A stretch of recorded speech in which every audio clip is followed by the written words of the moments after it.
Good to be with you this morning.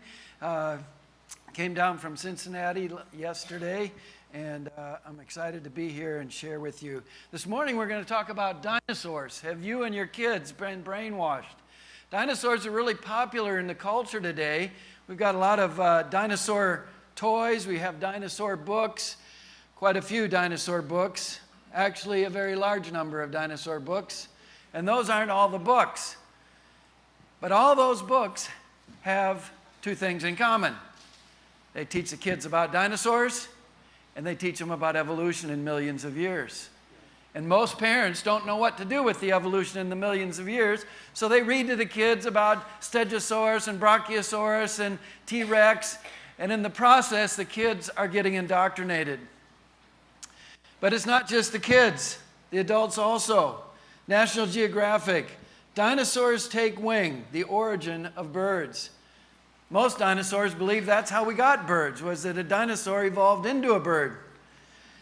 In 1999, feathers for T-Rex. We're going to look at that article in a moment. But I've had the privilege of speaking in 34 countries on this issue.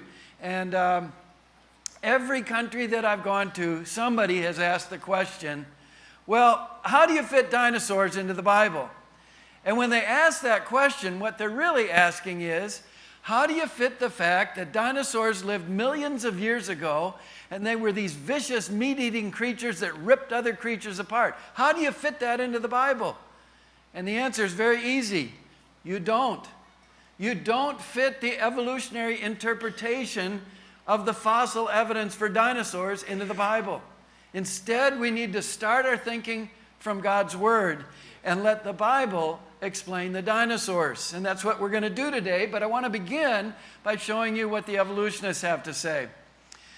This is a chart from Encyclopedia Britannica, which is not a Christian publication. And it shows you that the first dinosaurs evolved into existence about 245 million years ago. The first ones were rather small. They evolved into the really big ones. And then about 65 million years ago, they all went extinct. Here's another chart from the same encyclopedia telling you that all the different crocodiles and alligators and all the different kinds of dinosaurs are descended from a common ancestor, an archosaur. And they tell you that the dinosaurs eventually evolved into the birds. And in this case, they say Archaeopteryx was the transitional form, part bird, part reptile. But there are even evolutionists today who would say that Archaeopteryx was 100% bird. And it really doesn't matter because they have found true birds deeper in the fossil record than Archaeopteryx, so it can't be the transitional form. A few years ago, I was speaking in Montana, and during my Sunday afternoon break, the hosts took me to Montana State University to their Museum of the Rockies, which is arguably one of the best dinosaur fossil collections in America, maybe in the world, and just an amazing collection. And as I went through, of course, every fossil had a sign under it, millions of years and evolution. And just before I went back out into the lobby, I came to this TV, and it was showing a movie of birds taking off, landing, splashing in the water, preening their feathers. And above that TV screen was a little sign. You can barely see it. I'm going to show you what it said. Birds are living dinosaurs. Well, I've got news for you, folks. Birds are birds. That's playing language games. But the evolutionists want us to believe that birds are dinosaurs, or at least that dinosaurs evolved into birds. And here's a chart from Richard Lewontin, who's a leading evolutionist at Harvard University, comparing reptiles and birds. And he says, evolution of birds from reptiles can be considered a process of adaptation by which birds solve the problem of flight. But think about that. If they were already birds, they already knew how to fly. And if they didn't know how to fly, they didn't figure it out. Because if it was that easy, Orville and Wilbur Wright wouldn't have had to do all those experiments. But he wants us to say, look at the bones. Well, let's look at the bones. The bones of reptiles are like mammals. They have marrow in them. A lot of the bones in a bird are hollow with that crisscrossing structure that makes them very light and strong for flight. They do have similar forelimbs in the fact that the bones in the arms and the forelimbs are the same, but the bird arm is much longer than the dinosaur forelimb. Their sternums are similar but noticeably different, and their skin covering is different. Reptiles have scutes or scales, birds have feathers. And the scutes of a dinosaur are similar to the turtle shell and crocodile scutes, but that's very different from a feather. Now, it's obvious with the naked eye that they're different, but if we crank up the power of the microscope, they look pretty similar. Well, no, not really. The scutes are like overlapping plates. The feathers are a complex system of barbs and barbules and shafts, and if we crank up the power even more, that little structure there is on a hinge, and it swings over on that structure to hook together. So you pull down the feather, it pulls apart. You go up the feather, it zips things together again. Scutes, crocodile scutes, turtle scutes, dinosaur scutes are nothing like that. Well, there's another difference between birds and reptiles, very, very significant. Reptiles have a two-way lung system, and they have a diaphragm to make that air go in and out of the lung. The air goes into the lung, goes back out. But a bird has a one-way system and no diaphragm. The air goes into the lungs, it goes through some sacs, through some hollow bones, and then out. And that allows for a continuous flow of air, which makes flight possible. Now think about that. How do you change a two-way lung system, a two-way breathing system, into a one-way system and still have the creature survive? I mean, you can only miss a few breaths and then it's all over. Well, the evolutionists have proposed two theories for the origin of flight and feathers. One is the ground-to-air theory. The idea here is that a reptile was running along. He was trying to catch some food, and his arms were pretty flabby, and they were flapping in the wind, and pretty soon those scutes, those scales got frayed, and he took off. Of course, do you realize how long?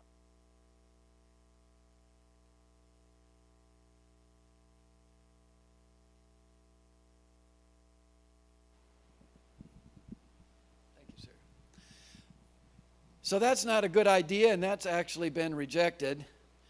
The other is the air-to-ground theory. And the idea here is that there was a reptile up in a tree, and he thought to himself, you know, there's got to be a lot faster way to get from this branch on this tree over to that branch on that tree than crawling all the way down this tree, across the ground, and up the other tree. And so he decided to jump. Of course, the first experiment would have been a disaster. If he had survived, he would have thought, you know, that was really stupid. I'm not doing that again. And if he didn't survive, his son would say, Dad was really dumb. I'm not doing that. The other alternative for the origin of feathers, but not flight, is they grew feathers to stay warm. But of course, if they didn't grow feathers on all parts of their body, if they only grew feathers on one arm, that's not going to help either. But the evolutionists want us to believe that dinosaurs evolved into birds. November 1999, National Geographic, feathers for T-Rex, new bird-like fossils are missing links in dinosaur evolution. Not might be, not could be, not we suggest, are. Evolutionists like to use those definite verbs when it suits them. Well, you open up the article, and they've got a picture of that dino bird, and they say, we can now say that birds are theropods just as confidently as we say that humans are mammals. Well, are humans mammals? Yes. We have hair, we give birth to live young, we feed our young milk. We're mammals. We're not in the reptile category, we're not in the fish category. We're more than mammals because we're made in the image of God, but we're in the mammal category. Well, they say birds are theropods. We're confident of that. Well, what's a theropod? Well, they don't show you in the magazine, so I'm going to show you. That's a theropod. It's the dinosaurs with the big back legs and the short front legs. And as soon as you see that picture that National Geographic does not show, you see a problem. Because that dino bird has big long arms and the dinosaur has little short arms. Well, they said, we're just as confident that birds are theropods as that humans are mammals. Well, they said that in November 1999. But in March of 2000, a paleontologist from China wrote a letter to the editor. It was published in a little tiny paragraph on the editor's page. And he said in so many words, I hate to inform you of this, but the fossil on which you based that article was a fraud. It was the parts of a bird fossil and parts of a reptile fossil very cleverly glued together by Chinese farmers. Well, National Geographic had egg on their face. They hired an independent investigator who published an article that was stuck in the back of the magazine 10 months later. And it's a very interesting read. But we don't have time to go into that. But in 2003, Discover magazine, which is a leading American science magazine, interviewed Dr. Alan Fiducia. Dr. Fiducia is a world expert on birds at the University of North Carolina, Chapel Hill. He is an evolutionist. He does not, however, believe that dinosaurs evolved into birds. He believes some other reptile evolved into birds. Well, they asked him, what about all the other evidence for feathered dinosaurs, besides the fraud in National Geographic? Dr. Fiducia, when we see actual feathers preserved on specimens, we need to carefully determine if we're looking at secondarily flightless birds that have retained feathers and only superficially resemble dinosaurs, or if the specimens are in fact related to dinosaurs. That's a difficult issue to deal with right now, given the existence of fake fossils. Oh, now that raises another question. So far, only one feathered dinosaur, Archaeoraptor, that was the one in National Geographic, has been publicly acknowledged as a forgery. You think there are others? Dr. Fiducia, Archaeoraptor is just the tip of the iceberg. There are scores of fake fossils out there, and they have cast a dark shadow over the whole field. When you go to these fossil shows, it's difficult to tell which ones are faked and which ones are not. I have heard that there's a fake fossil factory in northeastern China, in Liaoning province, near the deposits where many of these recent alleged feathered dinosaurs were found. He's not the only one who's skeptical. Another paleontologist said this, at the moment, I don't trust any of these specimens until I see the x-rays. The whole commercial market for fossils has gotten riddled with fakery. Well, Fiducia went on in that article in 2003 to say this.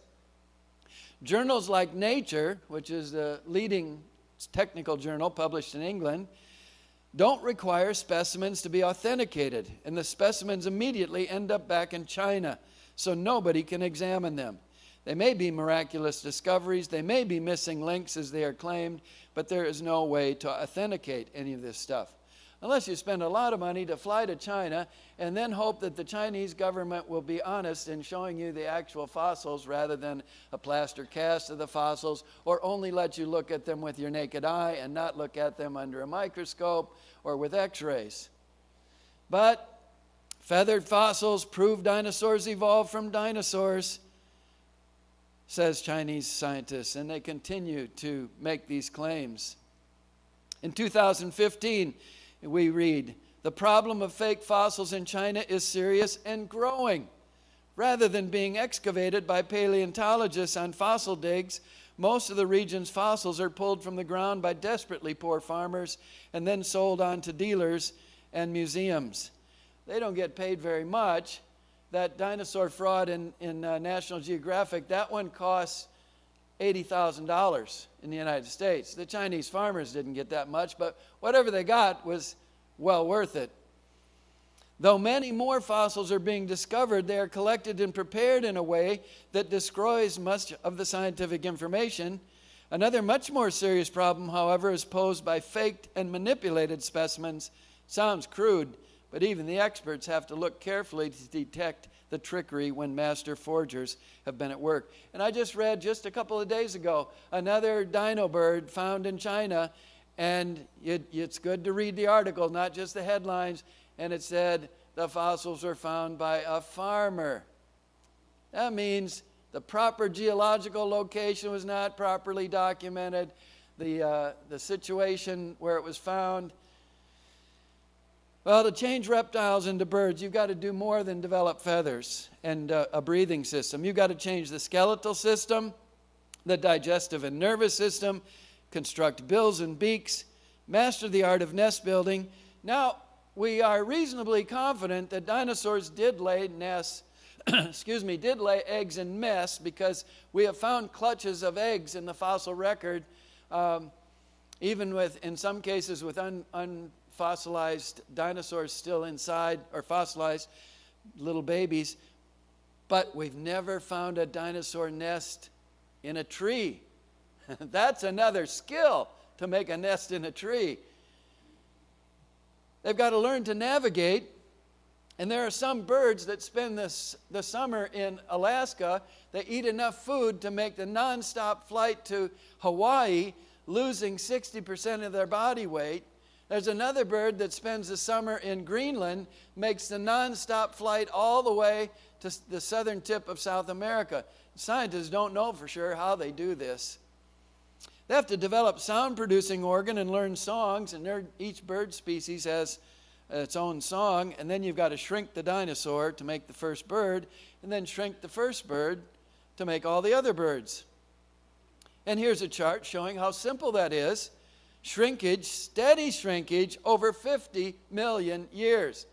Now, if you believe that these animals would just steadily shrink just the right way over 50 million years and change into a bird, you have great faith. But that's not science. So I say this idea of dinosaurs or any reptile evolving into a bird is impossible, but the evolutionists want us to believe that. This is a chart in a book on dinosaurs that I have in my library, and it shows you that the crocodiles, the birds, the pterosaurs, the Saurischian dinosaurs, the Ornithischian dinosaurs, they're all related to a common ancestor. But you'll notice that there are two colors of lines, gray and yellow. They were black and gray in my book. What do they mean? Well, the book tells us that the yellow lines indicate solid fossil evidence. Well, if the yellow is the solid fossil evidence, then what's the gray? That's not fossil evidence. So let's get rid of it so we can see the fossil evidence. And that looks like crocodiles have always been crocodiles, birds have always been birds, and different kinds of dinosaurs have always been different kinds of dinosaurs, according to the fossil record. Well, you'll notice up at the top that we still have crocodiles, we still have birds, but all the dinosaurs go extinct 65 million years ago, they say. What caused that? Well, they don't really know. They've proposed a number of theories. They ate too much, they didn't eat enough, they had gas, all kinds of explanations, but the dominant explanation is a huge asteroid impact that hit in what is now the Gulf of Mexico, supposedly left a big crater, although there are some evolutionists who say that's actually evidence of volcanism, not a crater from an asteroid. And this is what Peter Makovitsky has to say at the Chicago Field Museum. He's the dinosaur curator. The truth is, scientists don't really know what happened to the dinosaurs. Each hypothesis on its own doesn't fit the pattern very well. Was extinction gradual or sudden? The lack of data doesn't allow us to answer the question. We've found dinosaur fossils on every continent, and they're not just on the shore, they're in the middle of the continents. Well, you might be able to explain how they all died, but you got to also explain, well, how did they all get fossilized in rock layers that look like they've been laid down by water? We'll come back to that some more tonight. They don't know how the dinosaurs came into existence. They don't know what happened to the dinosaurs. They certainly don't have proof that dinosaurs evolved into birds. So let's look at what the Bible has to say. And the very first question we have to answer is, well, when did God make the dinosaurs? And the Bible's very clear on that. They were made on the 6th day of creation. And you say, well, now, wait a minute. I've read Genesis 1. It doesn't say anything about dinosaurs. Well, you're right. It doesn't say dinosaur. But it also doesn't say dog or hippo or elephant. But I know they were made on day 6 because God made all the land animals on day 6. And since dogs and hippos and elephants and dinosaurs are land animals, they were made on day 6. God expects us to use our brain when we read the Bible. But I have photographic proof anyway. This is a rare photo of Adam and Eve in the garden. Hey, that picture is just as good as any evolutionist picture, except it's based on the eyewitness testimony of the Creator. But how do we know what color they were? Oh, well, that's a great question. The answer is we don't. Because we don't generally find fossilized skin. Occasionally we have. But, and they're developing some techniques that they think they can figure out what the pigment was, but we don't really know. They could have been exotic colors like that, or they could have been dull green. Well, then the question is, T-Rex had teeth up to 6 inches long with serrated edges. What did he eat on the day he was created? Well, the evolutionists would say anything he jolly well pleases. But we want to think biblically. So on day 6, when T-Rex was created, would he have been described as a plant eater, a meat eater, a scavenger who ate dead things, or a plant and a meat eater? If we're thinking biblically, we have to say on day 6 he was a plant eater. Because on day 6, after God created Adam and Eve and all the land animals, God said, "Behold, I've given you every herb bearing seed which is on the face of all the earth, and every tree in which is the fruit of the tree yielding seed. It shall be food. It shall be for meat. And to every beast of the earth, and to every fowl of the air, and to everything that creepeth upon the earth, wherein there is life, I have given every green herb for meat," or food, and it was so. So man and the animals were all originally vegetarian. And sharp teeth would be very useful for eating lots of vegetable and fruit material. I mean, you can't even cut a tomato with a dull knife. So those teeth could have been very useful for eating those kinds of things. But then people say, yes, but sharp teeth are proof the creature ate meat. No, sharp teeth are proof the creature had sharp teeth. You can go on YouTube and watch an alligator eat a watermelon. And research recently has found that nearly three-fourths of crocodilian species eat fruit frequently and intentionally. And here you have the jaws of 6 kinds of bats. One of those jaws goes to a bat that only eats blood. Another one eats fish. Another one eats fruit. One only eats insects. One eats nectar and pollen. Only one of those jaws goes to the bat that eats small mammals. Now, which jaws would it be? Well, if we'd never seen any of those bats alive, we'd probably think they were all meat eaters. But it's only B. Here you have 2 jaws, very, very similar, with sharp canines and good molars for chewing. The top one is a fruit bat that eats only fruit. The bottom one is a wolf that eats meat. Squirrels have sharp teeth and sharp claws, but they're almost completely vegetarian.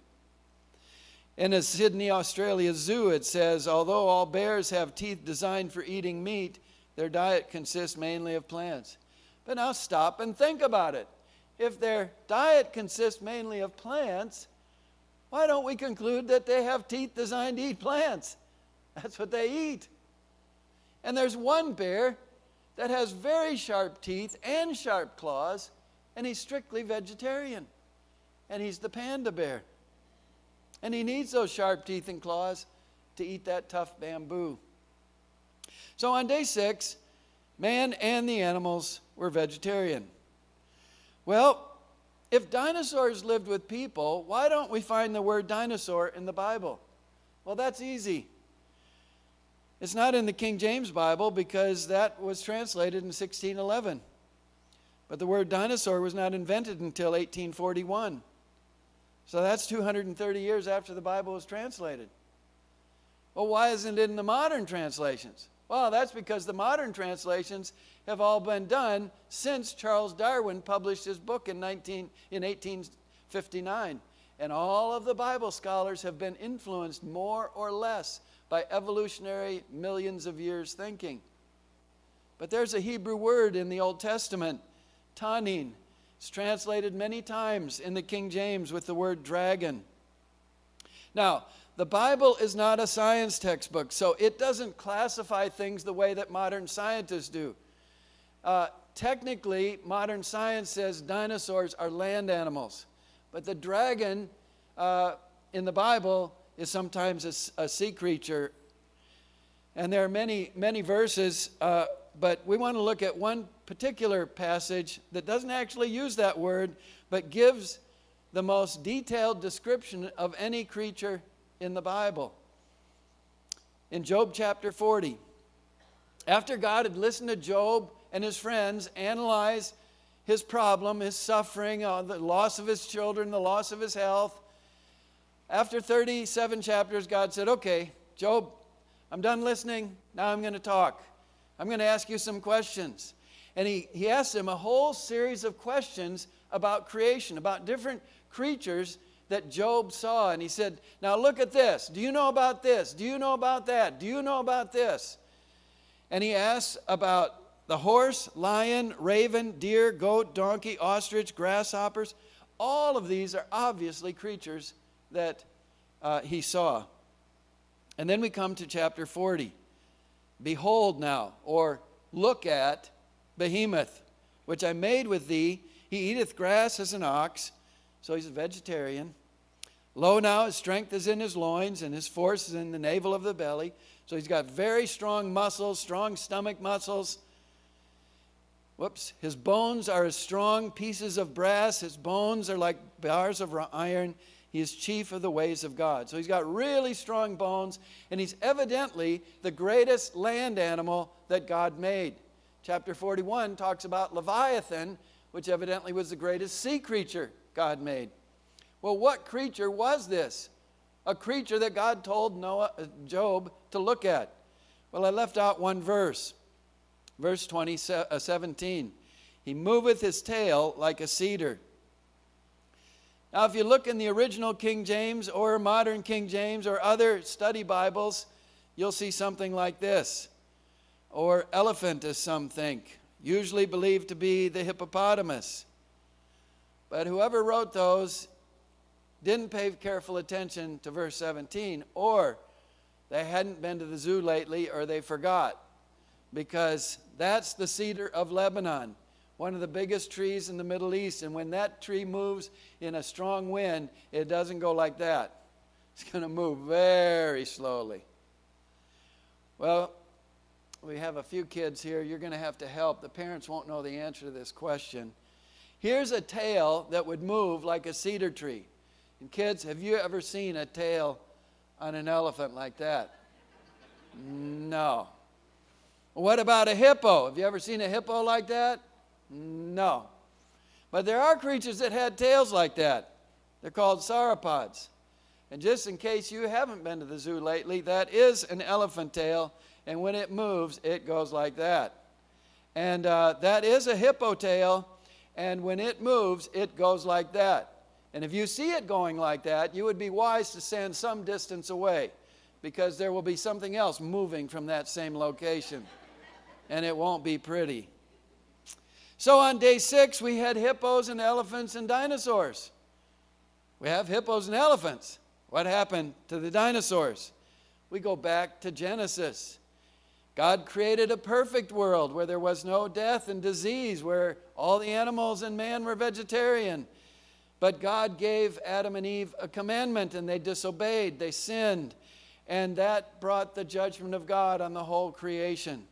Sin brought death into the world. It brought disease into the world. Not only do the evolutionists deny what the Bible says about creation, they also deny what the Bible says about the fall of man and the curse. They say as long as there's been life, from the first single-celled creature all the way through millions of years of history, there's been death and disease. But Genesis says after Adam and Eve sinned, the first creature God judged was the serpent. And he said unto the serpent, because thou hast done this, thou art cursed above all cattle and above every beast of the field. Upon thy belly shalt thou go, and dust shalt thou eat all the days of thy life. So the animals were cursed. And when we come to the New Testament, Paul tells us in Romans 8, we know that the whole creation groaneth and travaileth in pain together until now. You see, we don't live in the original very good creation. We live in a fallen world, a cursed world, a world of death and disease and tsunamis and earthquakes and hurricanes and volcanoes. And we don't know if it happened instantly or gradually, but some of those vegetarian animals became carnivores. And animals started to have disease. And in the fossil record, scientists have found evidence of cancer, brain tumors, arthritis in dinosaur bones, evidence of killing other animals. And the world became very, very evil, so evil that the Bible says that the thoughts and intentions of the human heart were only evil continually. And so God said, I'm going to destroy the world. And he told Noah to build an ark and to take 2 of every kind of land animal and a bird on the ark. Not 2 of every species, 2 of every kind. And the Bible's very clear that there is variation within the kind. And the idea of species is a modern concept. What creationists believe is a result of studying breeding of animals in the wild as well as in captivity, that the created kind is at the level of what modern scientists classify as family, which is above genus, which is above species. So he didn't have to take 2 of every species, just 2 of every kind, and that would have included 2 of every kind of dinosaur. But as soon as we say that, people scoff. Non-Christians scoff, of course. Sadly, some Christians scoff. And they say, well, there's no way you could fit that dinosaur in that ark. Well, you couldn't fit that dinosaur in that ark, but that wasn't the ark. The Bible gives us the dimensions. And we have built an ark up in northern Kentucky, and we built it according to the dimensions given in the Bible. It's 1.5 football fields long, 1/2 football field wide, and about 4 stories tall. We have it on concrete pillars, so it's even taller than that. There was plenty of room in the ark, but people still protest. You couldn't fit all the animals in the ark, certainly not the dinosaurs. But we need to know a few facts about dinosaurs. The first is that not all dinosaurs were large. Some were no bigger than a chicken at full maturity. And the really big dinosaurs, like all other reptiles, never stopped growing. And so they were very small to begin with. There's a little tiny alligator or crocodile. You could stick your finger in his mouth and it would just tickle you. But he's going to grow up someday, and you don't want to stick anything in that mouth. The largest dinosaur eggs we've ever found are only a little bit bigger than an American football. And regarding the really big dinosaurs, the sauropods, scientists have studied the growth pattern in their bones and discovered that they grew very little the first few years of their life. Most of their growth was in a short period, and then they didn't grow very much after that. So if Noah took the animals on the ark when they were young, they would be small. There would be plenty of room in the ark. But then people object. Oh, yeah, but now you're trying to make it easy for Noah. No, think about it. Read your Bible. Noah didn't go out and collect the animals. The Bible says God brought the animals to the ark. Why? To keep offspring alive on the face of all the earth. He's not going to bring a big T-Rex and a big Apatosaurus. Why? That's Grandma and Grandpa. He's going to bring Junior T-Rex, Junior Apatosaurus. So they have a lifetime to reproduce after the flood. Evolutionists have multiplied the number of species of dinosaurs Almost every discovery gets a new species name. Sometimes it's ridiculous because a scientist finds, listen, first of all, they don't find the whole dinosaur usually. They find a few bones, and they're usually broken and shattered, and they have to glue them back together. And so a scientist in China finds a few bones. He gives it a scientific name. A scientist in North America finds a few bones. He gives it a different species name. Once it's all established in the scientific literature, they dig up more bones and they find out it's the same dinosaur. Here are two skulls with not only different species names, which is the second scientific name, but different genus.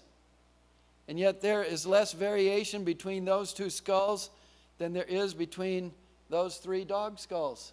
And they're all the same species, Canis lupus. So Noah didn't have to take two of every one of those ceratops on the ark. He just took two ceratops. And in the genetic information for those ceratops was all the information to produce all that variety. There's less variety between those ceratops than there is between those dogs.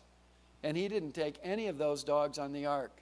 We know because those dogs are the result of artificial breeding by humans over the last 300 to 400 years. He took two dogs on the ark. And so as a result of research, creation scientists think that there were probably only 50 to 80 kinds of dinosaurs. Some of them were small when they were young. All of them were small when they were young. Some were small at full maturity. And anything not in the ark died.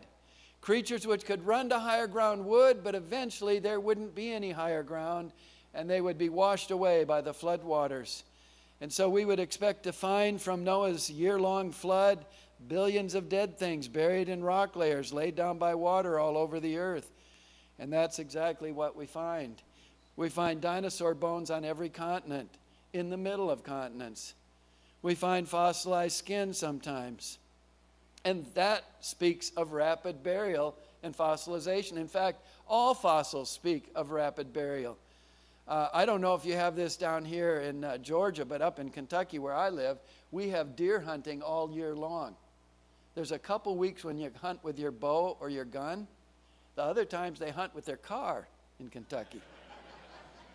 But it's really bizarre. I notice when they kill the deer with a bow or a gun, they take it home and process it. When they kill it with a car, they leave it on the side of the road. And of course, you know what happens. It doesn't take very long, but that deer will become fossilized. So Kentucky, our state fossil is the deer. No, it's not. We're not that dumb. No, because you see, if the highway department doesn't come and pick up the deer, nature will take care of it. Scavengers, micro-decay organisms, the rain. Sometimes we find fossils like this, and scientists have interpreted this as evidence of death throes in water. Well, if humans lived with dinosaurs, why don't we find humans buried with dinosaurs? Well, I wouldn't expect to find humans running next to a dinosaur trying to escape the floodwaters. Humans are smarter. They're going to go to higher ground. They're going to hang on to a tree. And they probably wouldn't even live next to each other anyway. We don't have any living dinosaurs today, we think. And the dinosaurs supposedly went extinct 65 million years ago, so there's supposedly 65 million years worth of sedimentary rocks with no dinosaur fossils, no human fossils.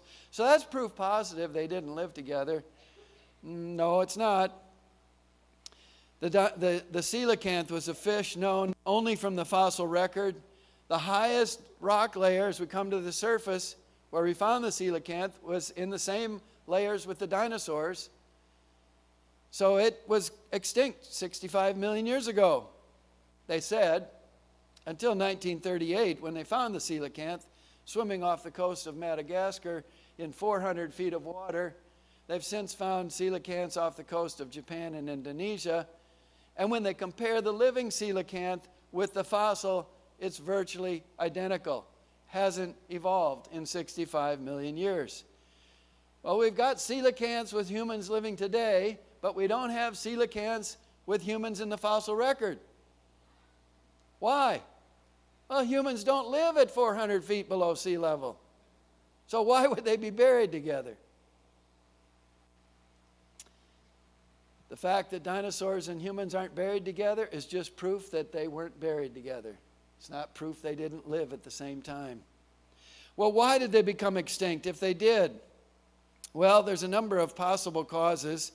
Man overhunted them, man destroyed their habitat, man brought disease into their population, rapid climate change in the post-flood world, but they might not be extinct. And there's some tantalizing testimony of missionaries and others in the central jungles of Africa, Papua New Guinea, where they report seeing some very unusual creatures. Well, when did they become extinct? Well, if they are extinct, it wasn't very long ago. In 1993, Mary Schweitzer was a graduate student at the University of Montana, or Montana State University, and she and her lab assistant were studying a slice of T-Rex bone under the microscope, and she couldn't believe what she saw. It looked like red blood cells. It was exactly like looking at a slice of modern bone, but of course I couldn't believe it. I said to the lab technician, the bones, after all, are 65 million years old. How could blood cells survive that long? Yeah, that's a really good question, because blood cells break down very, very rapidly. And notice, rather than question the 65 million years, which she couldn't do, or it would be the death of her career, she began to, well, I guess maybe blood cells can last that long.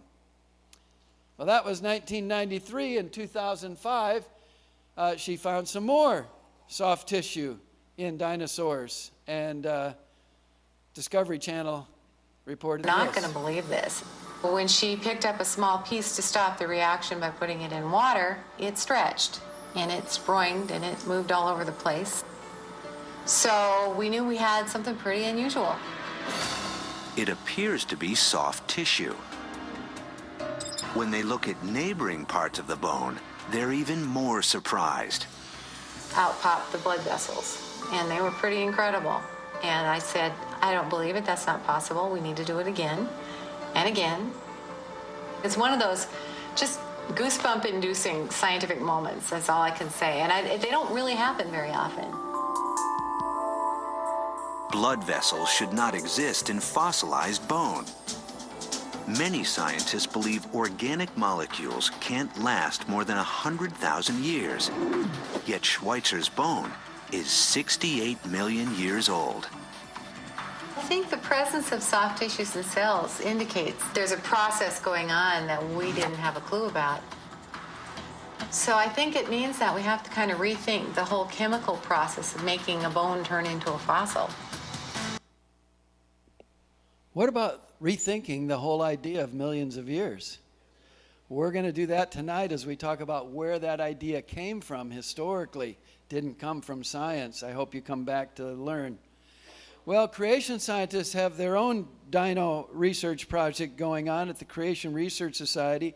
It's only funded by Christians because creationists don't get any money from the National Endowment for Science and the federal government. So, but they're looking at the evolutionist attempts to try to explain this, testing every one of those ideas, and this is still a huge problem for the evolutionists. Those bones can't be that old if those soft tissues and blood cells and other things are still intact. And creation scientists have also done carbon-14 dating of dinosaur bones. And there shouldn't be any carbon-14 in those bones if they're millions of years old. Because the oldest you could date something with carbon-14 is about 100,000 years. And yet there's measurable amounts. Now those are carbon-14 ages. That's not the true age. It would be a lot less because the flood would have had an impact on C14 dates. But we don't have time to go into that. There's other evidence that dinosaurs and humans live together. Almost every culture has dragon legends. The flag of Wales has a dragon on it. There's a petroglyph in Natural Bridges National Monument that bears striking resemblance to a dinosaur, specifically a brontosaurus with a long tail and neck and small head. And there it is with somebody bringing out the relief. These and other animals carved on the stone there by Native American Indians, scientists believe. How in the world did they carve that if they'd never seen the creature? And then there's the tomb of Bishop Bell, who died in 1496. He's buried in the floor of Carlisle Cathedral, and there's a brass band around the edge of the lid, and in that brass band are carved a bat, dogs, fish, bird, eel, wild pig, and fox, and what looks like two long-necked dinosaurs. In a temple in Cambodia, very famous in the jungles from the 12th century after Jesus, carved into one of the entrances a number of different animals, including a stegosaurus. How could the artists carve those things if they never saw the creature? The first dinosaur bones were not discovered and recognized until the early 19th century. And then we have the Wollemi pine. It was supposedly extinct 150 million years ago because that's the highest rock layer. As we come up to the surface, that's the highest layer where they found this tree. So they said it went extinct until 1994 when they found the tree alive. And when they compared the living coelacanth, living Wollemi pine to the fossil, it was virtually unchanged. And in a display in a museum with a replica, they say the discovery of the Wollemi pine is the equivalent of finding a small dinosaur still alive on the earth. Well, why wouldn't it be equivalent to finding a really large dinosaur still alive on the earth? They might find it. As I said, there's some tantalizing evidence they still exist in some deep jungles today. Well, the world says the Bible can't be trusted in this scientific age. Why do they say that? Well, it's because we have cell phones and computers and automobiles. No, that's not why they say that. They say it because of evolution and the teaching of millions of years, and dinosaurs evolved into birds. And they use the dinosaurs through the books, through movies like Jurassic Park, through the museum displays. And most of the world says, I'd like to see what the church can do about this. And all over the world, in every country I've been in, and our speakers have been in other countries, we find that most of the church is saying, if they say anything at all, don't worry about that, just trust in Jesus. But listen, you might be able to do that if you're 60 years old, but if you're 15 years old or 6 years old, if you can't trust the Bible about creation and the fall and the flood, how can you trust the Bible about the gospel? And so we need to deal with this, and that's why we've developed a lot of resources. D is for dinosaur for preschool kids, to teach them the alphabet and teach them about dinosaurs. A video for grade school kids, very interactive.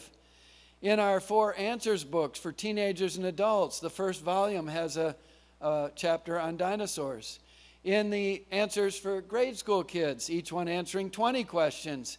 The second one is about dinosaurs and the flood. We have a book for kids of all ages on dinosaurs, a book on dragon legends and how that relates to dinosaurs. And any of the books and DVDs back in that room, the first room as you go up the hall on your right, you can combine together and make your own combinations. We've got a lot more resources, including articles responding to recent evolutionist claims on our website. And our Creation Museum has life-size dinosaurs, fossils of dinosaurs, and our prize possession, Ebenezer the Allosaurus, one of the 6 best Allosaurus fossils in the world, with 97% of the skull and 50% of the skeleton. And then out at our Ark Encounter, we have a few dinosaurs in cages. And so we like to say that dinosaurs are our missionary lizards. They help us explain the gospel. The reason we know about dinosaurs is because of the fossils. Fossils are dead things. Why is there death? That's because of sin. What has God done about sin? The cross of Jesus Christ and the resurrection. And so we use the Bible to explain the dinosaurs.